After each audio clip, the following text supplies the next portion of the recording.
Hello, and welcome to the Still to be Determined podcast, the podcast that follows up on topics from the YouTube channel Undecided with Matt Farrell. I am not Matt Farrell, despite all appearances.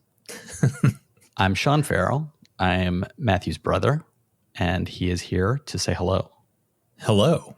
Today we're going to be talking about the most recent episode, which is titled Supercapacitors Explained, the Future of Energy Storage? Question mark. This was from September 1st, 2020. And the alternate title for this is an unending series of bad puns proving that Matthew is our mother's son. Yes. This is the second such video in about 3 weeks. Among the notables are the potential is there for supercapacitors to take charge of the energy storage game. Yeah. Battery technology is currently good enough. And even if you're not attracted to magnetism, ...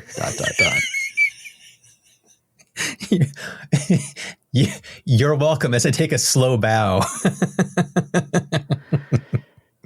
So I think my first question is, how much punishment do you think your audience can take? Oh, Sean. So just to clarify for everybody, our mother is the queen of bad puns. So you can blame her for all of this. Yes. So capacitors, those little doohickeys that look like little tiny robots with little wire legs that you find inside radios and computers. And as a child, whenever you saw something that had been broken open or taken apart and you saw those little things, you'd think, I wonder what those are. Yeah, exactly. And now I'm looking at your video, and in your video, you show a capacitor. And I'm like, oh, it's the little robot. Little robot man. Little robot man with little legs. That's who we're talking about. We're talking about that guy. Yeah. So that was exciting. Yeah. I was happy to find that out. One of the things that stood out for me was that this was a great example of technology that was created at a time when people were like, well, we can do this. We don't have anything to do with it. Yeah. But we can do it. Yep. And then it was quite a while before somebody said, hey, I think I know how to use that. Yeah, it's scientists being way ahead of their time. It looked like most of the applications that you were talking about were ones that involved kinetic applications, driving an engine. Yeah. Getting energy from braking and you're reusing that energy immediately for acceleration in the case of the motorcycle that's not even intended for consumption, but just an example of what the technology can do. So my question to you to start this off is that can't be the only application for this. There are also digital applications, correct? Yeah. I mean, I use that because it's probably the best example that I think most people can wrap their heads around, because the sudden increase in energy that you get from hard braking, or not even a hard braking, just braking and accelerating, it's like that you can kind of wrap your head around of, oh, that's a sudden burst of power that's needed. That's a sudden amount of power coming in. You have to be able to handle that. Supercapacitors make sense. There's other good examples like Skeleton Technologies, that company I talked about a little bit in the video. They are used at, I can't remember what stadium it is. There's a sports stadium that they have an entire facility that can handle the large influx of energy that's needed and used when you turn on the stadium lights and all that kind of stuff. Mm-hmm. So there's definitely use cases that go beyond just cars. Right. And somebody actually reached out to me after the video and mentioned how they're buying basically supercapacitor packs that are being used in remote locations in third world countries that suffer from disasters. So there are these portable packs that you can take and put them in a remote region that needs some way to store energy for short periods of time just to keep the lights on in hospitals and little facilities. Mm. He was reaching out to me basically saying, it seems to be working, but what do you think? And I was like, well, if it's working for you, it's like, that's great. And it's basically the UN is using stuff like this. So it's like, it's basically just, you can think of it as a battery because it's storing energy. It's just doing it in a different way, and it doesn't hold as much power as a lithium-ion battery, but you can use it in all the same situations. It really depends what you're trying to do, because the more power you need, the more power hungry something is, how much power it needs at once. Supercapacitors make more sense than a lithium-ion battery. But if you need longer term storage, then a lithium ion battery makes more sense than a supercapacitor. So long term is more likely a battery application, and is high energy burst, like speed of the energy release, is that also to the capacitor's advantage? Yeah. The best analogy that I use in the video is it's like a hose. So if you need a massive hose because you need to just have a flood of energy in like one big burst. Just the phrase, if you need a massive hose. Like, out of context. Hey, ladies. Talk about punishment. Oh, God. But yes, if you need a massive burst of power, it's like that's where capacitors have the leverage over a battery. But batteries can retain their energy longer, and they have a higher energy density, which means there's less of a footprint in that battery pack that you need. So if space isn't a concern and you don't need to store this energy for long periods of time, but you need to handle large influxes of power in and out, it's like that's where capacitors really shine. The other benefit to supercapacitors, they last forever, where lithium-ion batteries degrade over, a decade, 15 years. They lose a significant portion of their total capacity, where supercapacitors, they can go through like a million cycles from 100 to 0%, 100 to 0%, a million times. And they can last for 40 years. Is that more because on the battery side, you're talking about a chemical reaction?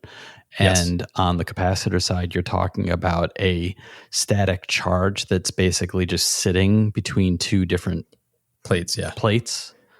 I mean, supercapacitors are kind of a hybrid between the two. There is some chemical play going on in there, but it's less and it's managed in a different way. But in batteries, you have these lithium ion batteries that are transitioning between the anode and cathode, and there's basically like almost metal buildup on one of the electrodes over time. So you get these like stalactite-like formations that start to grow, and the expansion contraction causes cracking and issues to happen. So batteries it's harder on a battery because of the chemical reaction that's happening. And it's very different in a supercapacitor. So they have a longer lifespan because there's less of that going on. And then the hybrid zone between just a battery or just a capacitor seems to be one of the solutions for that issue. Because you mentioned in the video that the inclusion of a capacitor can increase the longevity of a battery by up to 4 times. So that would seem to encourage a hybridization. But is that hybridization something that only works in certain technologies? Like I'm wondering about, would there be a point where our phones might include that sort of hybrid technology, or is there not enough room within a phone for a capacitor to be added? For something like a phone, that wouldn't make any sense because it's such a low power draw that happens somewhat consistently over the course of using the phone. You would not get a benefit from a capacitor, and it would just take up way too much space because it's like batteries are about 10 times more energy dense than a capacitor. So your phone would be about 10 times larger. Right. If you're going to make it a capacitor. Suddenly so it would look like an old World War II wind-up phone. Right. Sean, is Matt calling? Can only talk for a few seconds before my battery...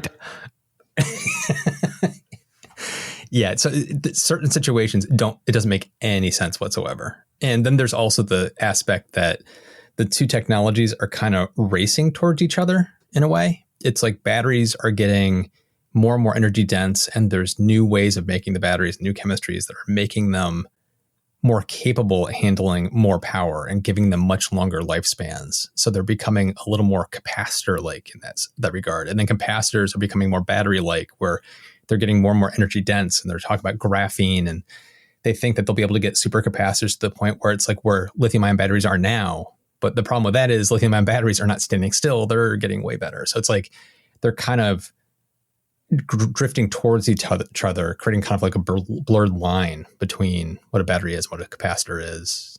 Even though under the hood, they're very different in the way they work. But from a use case perspective, those lines are blurring. So at some point, I don't think it's going to really matter too much. And I don't think one's going to win out over the other because they have very different use cases. But it's interesting to see how things are evolving. Right. That ties into something that a few people in your comments addressed, which was raised by specifically the comment from WW Egghorst, whose name I apologize once again. Egghorst wrote, I think it's just like SSDs in computers. First you got HDD, then HDD plus SSD, and now it's almost SSD only. And as you were just talking just now, it occurred to me that you're, without directly arguing that, you are arguing against that. Yeah, because what he's implying is that eventually capacitors will win out. Right. I don't think that's true at all.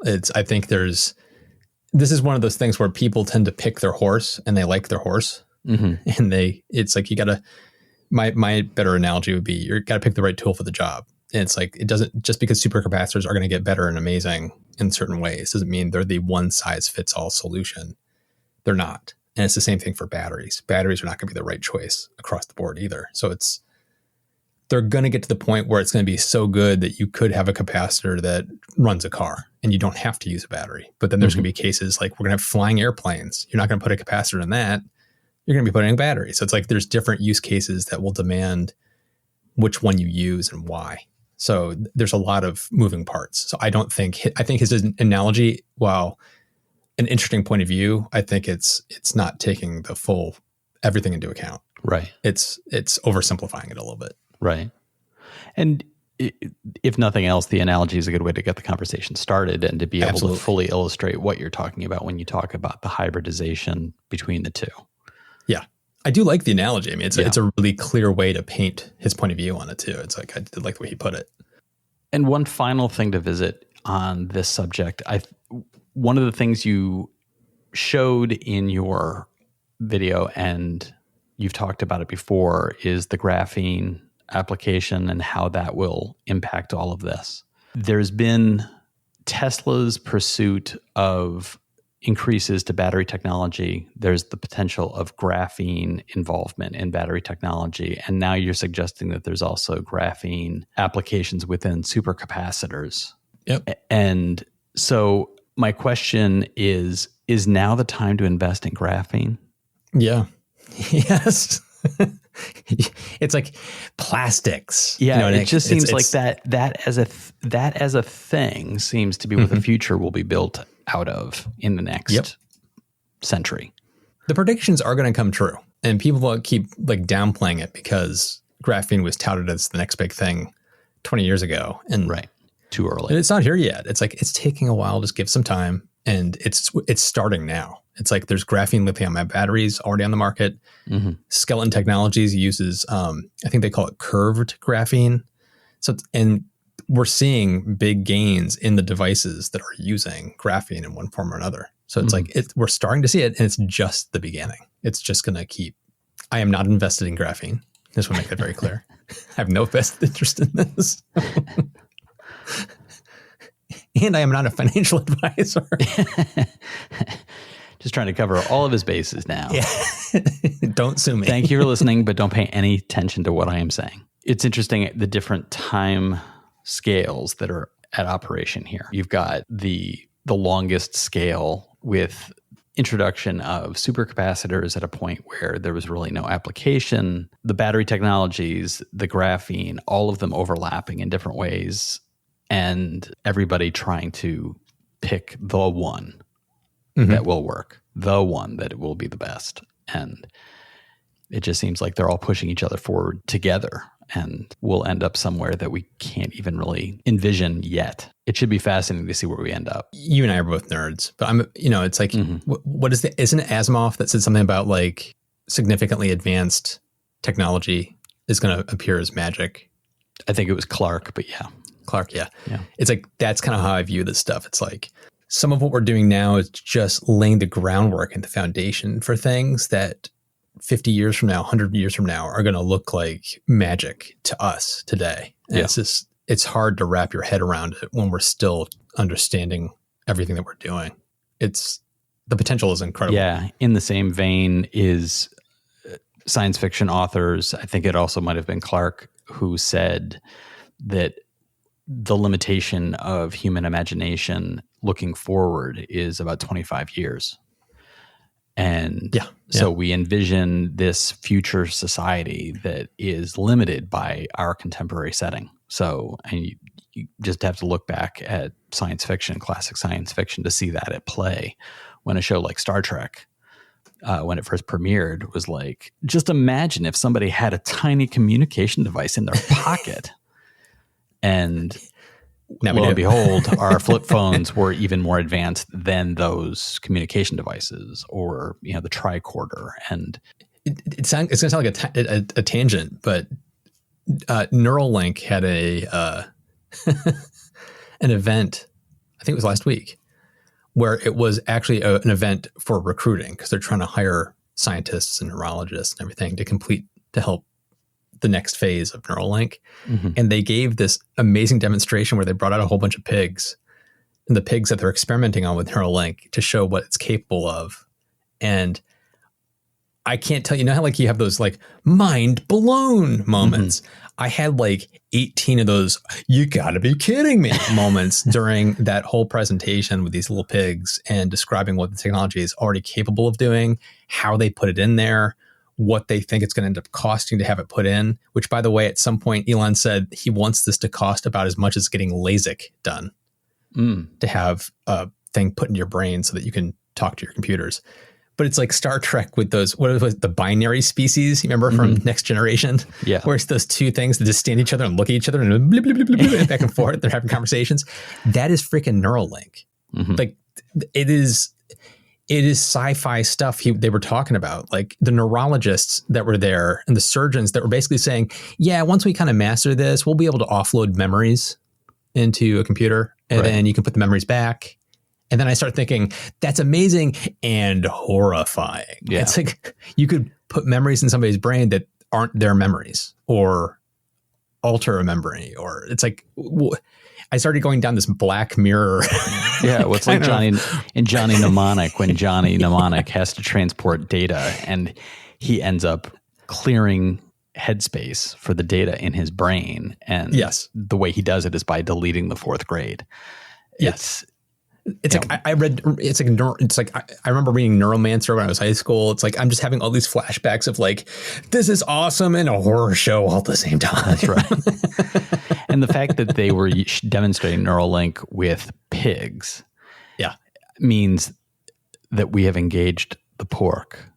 Oh God, Sean. I think we have our episode title, Engage the Pork. Oh God. So we can't turn back from there, nor would we try. And before we finish with this episode, as usual, we can share a couple of the things that we're using to distract ourselves, to keep ourselves entertained, to maintain our sanity during an era that keeps telling us this is all a computer simulation gone terribly wrong. I'll start. And what I would like to talk about is a podcast that is called Zach to the Future. If you're thinking that this is a podcast about the show Saved by the Bell, you are right. Mm-hmm. Zach to the Future features Mark Paul Gosselaar, who played Zach Morris in Saved by the Bell. And according to the write-up, Mark Paul Gosselaar has not watched an episode of Saved by the Bell since he walked off the set over 25 years ago.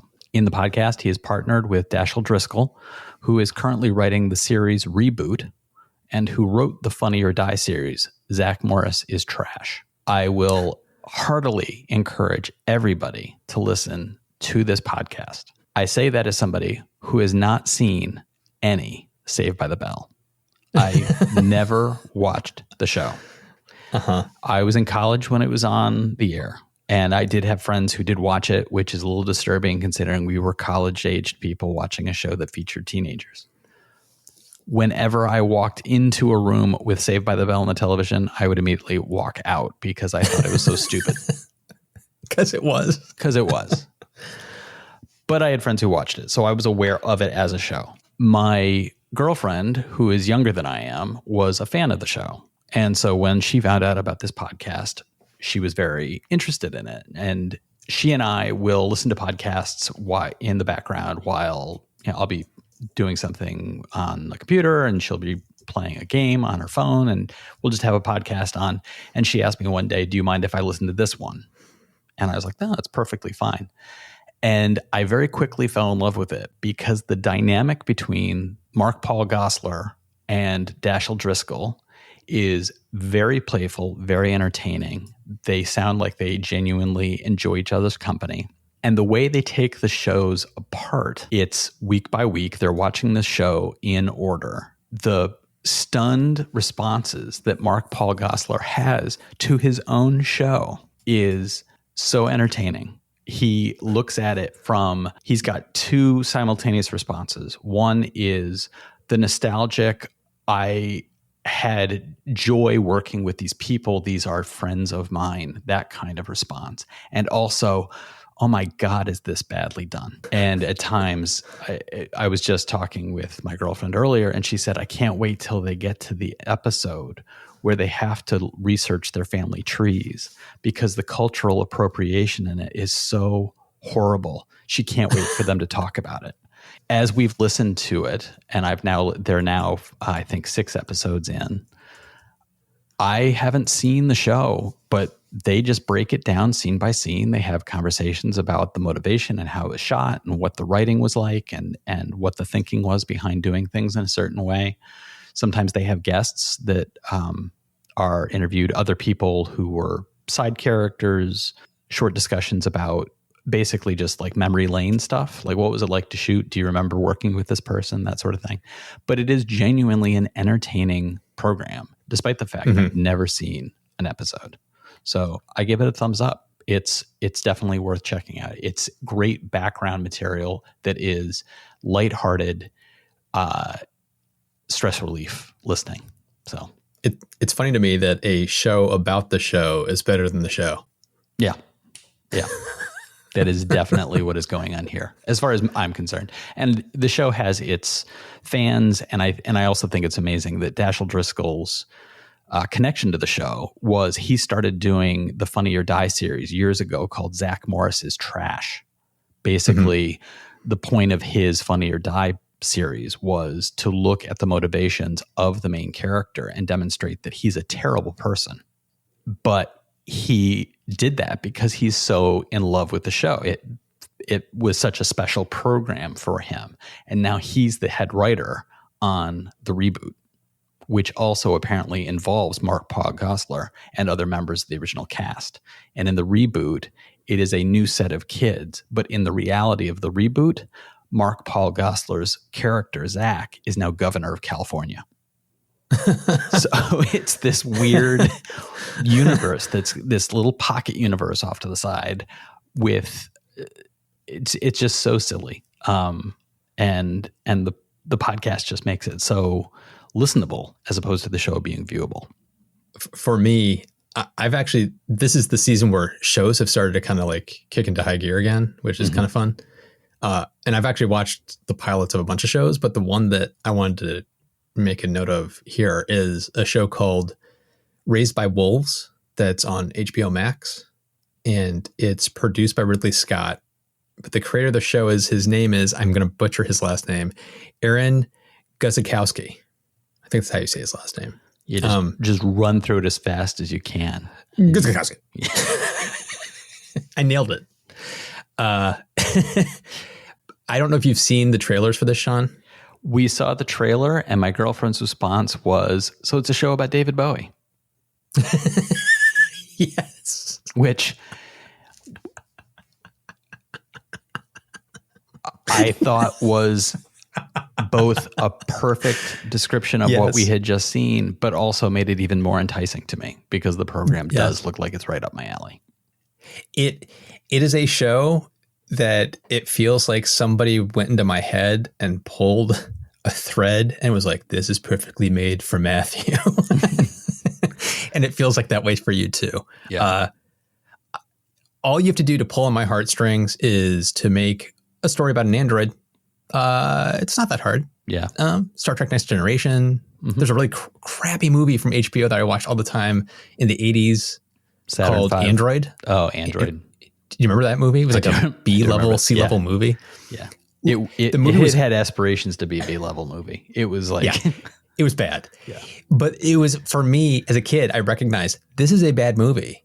But there were elements of the theme that were so incredible that just kept drawing me back to the story that it was trying to represent. It failed in doing it, but it was I gave it applause for a job well done, gentlemen. Nice try. This show, you saw the trailer. I don't want to give anything away to people who haven't seen it, but it starts out with basically 2 androids landing on a planet, and they basically rebirth 6 children, humans, and they're trying to raise them to save humanity because humanity was on the verge of extinction, and they're trying to basically repopulate a new planet with humankind. And it is surprisingly heartwarming, these 2 androids, the way they interact with each other and how they interact with the kids. And they're clearly not human in the way that they deal with danger. It's amazingly touching at times, and also very cold and calculated, which makes perfect sense because they're androids. But I thought, based on the trailer, that season 1 would be exploring what the trailer teased as to what the storyline was going to be. I thought it was going to be an entire season of getting to this place as to what are these androids? Right. Where did they come from? What is their real motivation? And what happened to humanity? I will say that's actually episode 1. Okay. So what I thought was going to be a season turned out to be just the pilot. And so the fact that they did that makes me even more excited for where is this show going to go? Right. Because if you've seen the trailer, it actually does not spoil anything other than the pilot. So you can go in knowing it's going to be anybody's game with what happens in the show. And that kind of gets me super excited to see what they're going to explore between part of what draws me to these android stories is you can explore what it means to be human. What is humanity? What is a soul? Like all of that. You can explore all that in a very interesting way by using them as kind of a cipher, I guess, for that. And this show just looks visually stunning. It looks just like the last Aliens movie that Ridley Scott made. What was it called? It was the prequel to Prometheus. Yeah, it was Prometheus. Yeah. So if you liked the look of Prometheus, that's what this show looks like. And the special effects are at that level. Like just the opening sequence of the ship landing on the planet, it feels like you're watching a massive, huge budget blockbuster film. It is gorgeous. And the acting is very good. It's all actors I don't know. It's like I barely recognize any of these actors in the film. So you really can kind of get engrossed into the characters, and you're not thinking, I'm looking at Tom Cruise. It's like you're kind of engrossed in the characters themselves. So it's really cool. I would definitely recommend checking it out. If you're a science fiction fan, definitely check it out. That sounds really good. And I'll definitely want to check that out. So everybody should let us know what they are checking out. Let us know what you think about the episode or about Matt's video. Let us know what you think by reaching out to us at Twitter at StillTBDFM. You can reach out to me directly at by Sean Farrell, and you can reach out to Matt at either at Matt Farrell or at UndecidedMF. Please be sure to watch for the latest videos from Undecided with Matt Farrell on YouTube, and you can check out the podcast at stilltbd.fm. You can also subscribe to us at iTunes, Spotify, or any place that podcasts are available. Please be sure to give us a rating, a review, and share us with your friends. It really does help the podcast. The podcast really does help the channel. The channel really does help Matthew. And then I surrender to the pork. Thanks for listening, everybody. Talk to you next time.